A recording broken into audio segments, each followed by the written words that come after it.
Welcome to another edition of the Madison View. My name is Ralph Scott. Excuse me. Well, as you can see, the budget proposals have come out between the president and the House Republicans, the Freedom Caucus.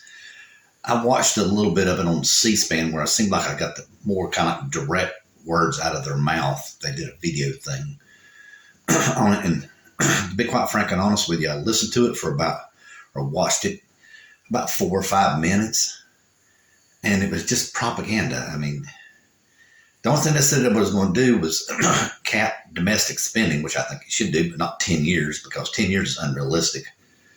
And they said that they would only save $131 billion. It's just like, okay, but Biden's doing that with his budget right now.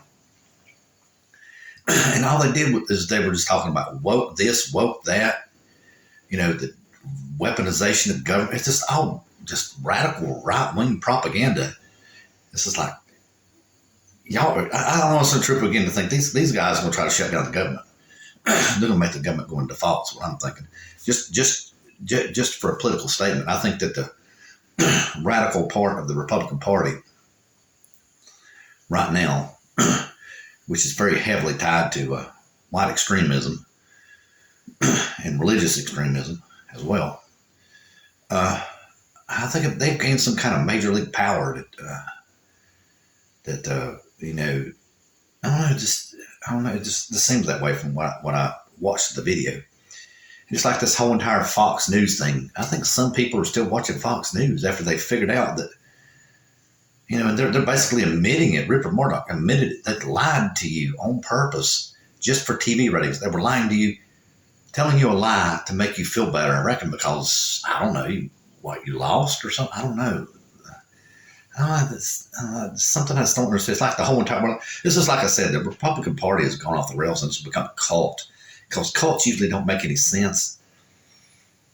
They get to the point where they explode, and I think the Republican Party is on the verge of exploding. But unfortunately, I think we as the American people are going to get caught in the middle of this explosion, and it's going to happen to our budget, and that'll ruin the credit system of our country.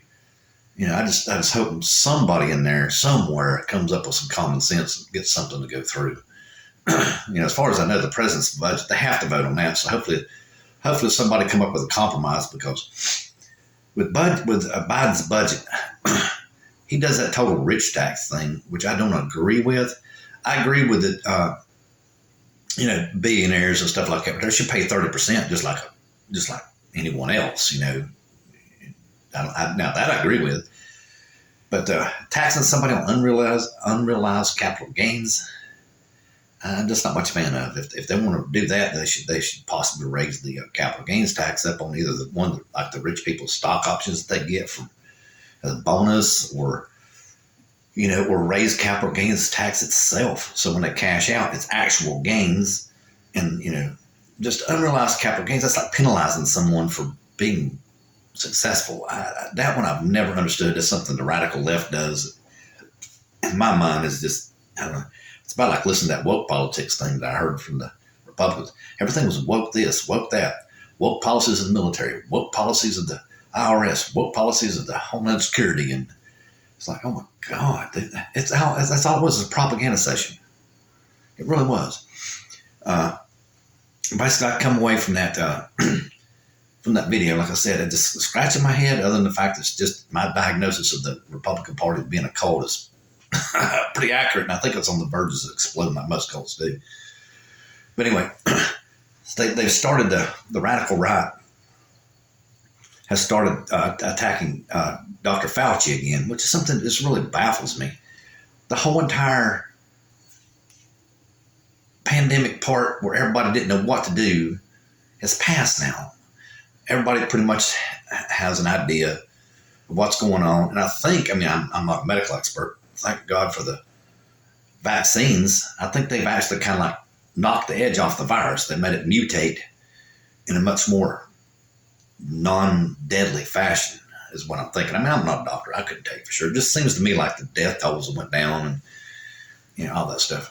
But they were whining on Fox, or I think even that even in that C-SPAN conference, if memory served me correctly, they were whining about Dr. Fauci at that point. It's just like, come on, people. Think about this. Just review for 5 minutes and don't let emotion get in the way. When the COVID come around, nobody knew what to do. This virus was so deadly. I talked to people that I know personally, not on a daily basis, but, intermittent, pretty decent. I know them, basically. And they described to me what happened to them. A husband, and told me about his experience with him and his wife. He said he was traveling, and he'd come back from traveling, and it was just like all of a sudden the world stopped. I mean, he couldn't breathe. He couldn't do anything. He could eat. He was confused. He was burned up with a fever. He ached, and he didn't know what to do. So his wife took him to the hospital. And the doctor took an x-ray and all the blood samples and all that kind of stuff. Said, dude, you're lucky you're alive.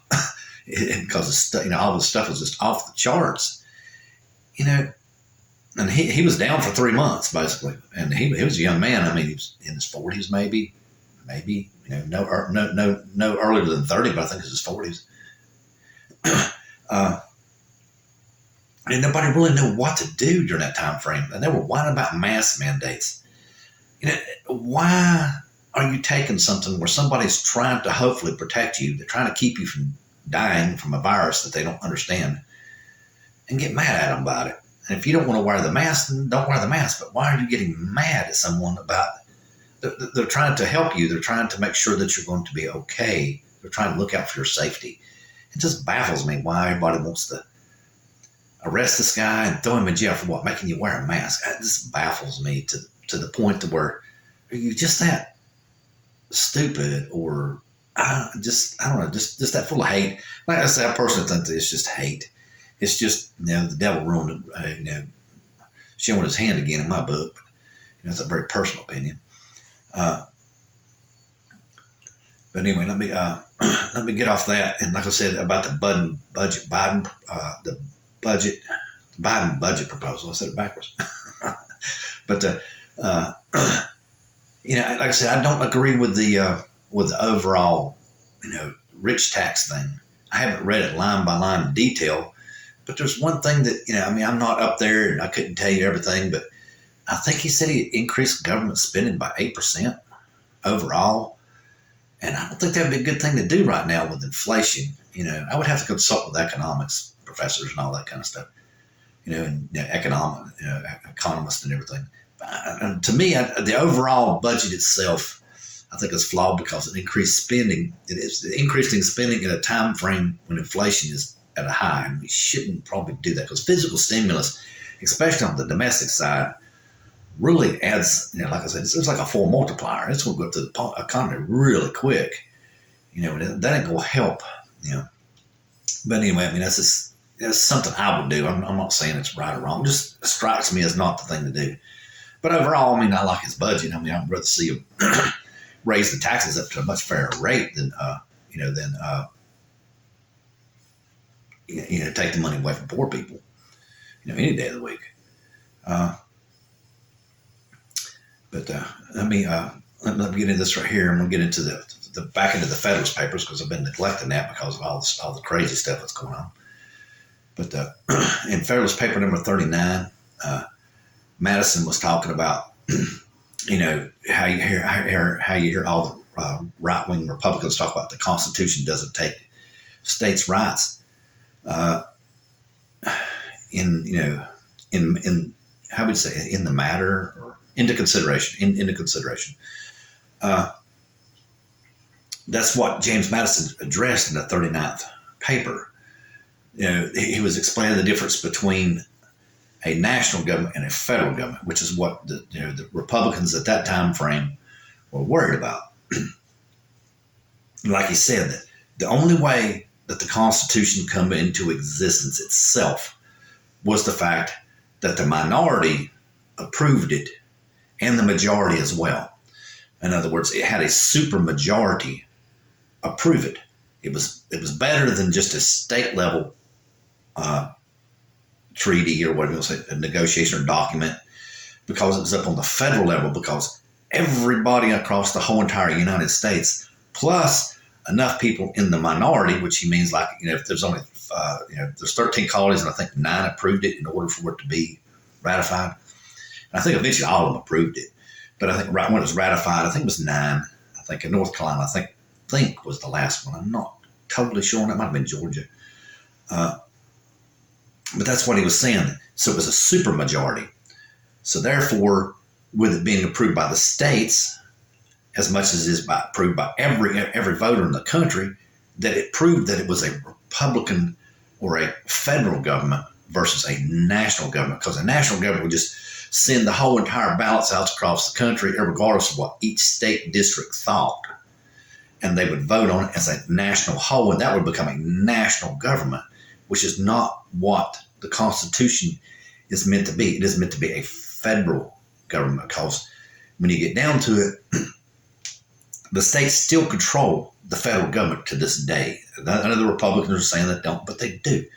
Because every year when they send the House of Representatives up, that's really where a lot of the stuff happens, the budget and everything like that, that really keeps the government, in balance, or whatever you want to say, in power, or give it its most grit, or whatever you want to say, is the federal budget. And, that's done in the House of Representatives. And those representatives are changed every 2 years.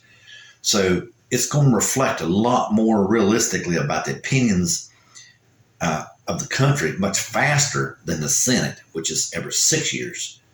So that's basically what Madison said. Because of the tenure of the House of Representatives, it makes it makes the U.S. government the federal government instead of a national government, because of the rotation of the House of Representatives. He was very adamant about that part, and it makes sense to me. I mean, look at the mess that's going on in the House of Representatives right now, reflecting the blow up of the cult of the country. I mean, in my opinion, Fox News was the nation's largest news supplier for a while.